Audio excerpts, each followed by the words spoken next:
And this is why people think Agile is only for software. They're like, an app doesn't need approval except for the App Store to say yes. And they can do that in like 3 days.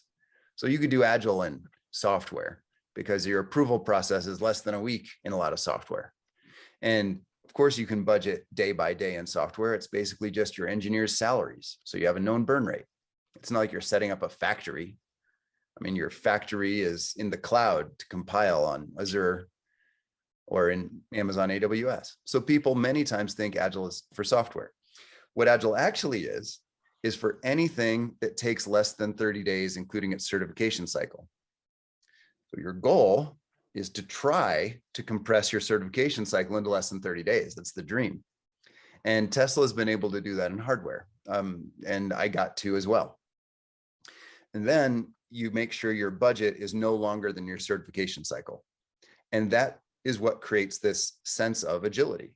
You have a release, it's certified, the customers are using it. You then decide what you're going to spend money on next. Now, that controversial approach has outmaneuvered everyone. That's it. If you look at, for example, Tesla's market cap, total valuation, it is today more than every other automotive company on earth added together. Because it's difficult 9 years in advance to have a perfect prediction of what the future is going to do in any supply chain disruption or whatnot. Whereas Tesla doesn't worry about predicting the future. They have fast responses. They're so good at certification now, they actually certify each car. That is the dream, because it means you can introduce change at any time. If you have a great idea in BMW, something that'll make the car door more safe, you need to wait until the next model cycle, because there's no budget allocated to test the cars again mid-model cycle with your new awesome change. So it waits. In Tesla, the wish is no waiting.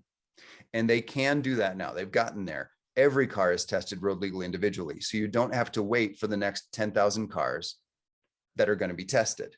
Every car is tested road legal. So potentially every single Tesla could be unique. And actually, at some level, nearly every single Tesla is unique. This is why you get interesting stories about two a brother and a sister, and they both order a Tesla on the same day, and they get them.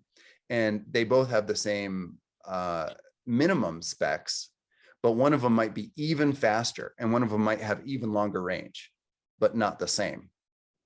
Because every car is potentially unique. The innovation happens real time.